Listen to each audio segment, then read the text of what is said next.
Dayabatından olan koyuyor. Bugün kaydoraydın yani Respublika'da o kaykıra bulutur.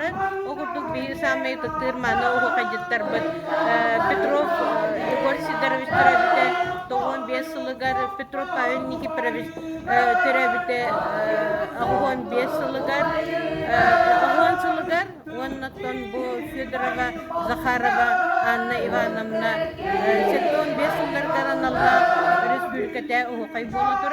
Bu manna Nurbat'tan, Yuhabilük'ten, Jakuskay'tan, Suntar'tan, Even Butantay'tan, Wanda Blulu'tan, Altın Tatak'a kıttaçı, Büyümü Tühülge'ye gelen kıttaydılar.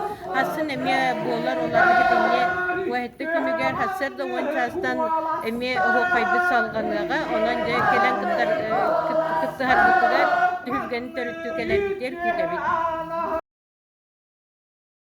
Canlı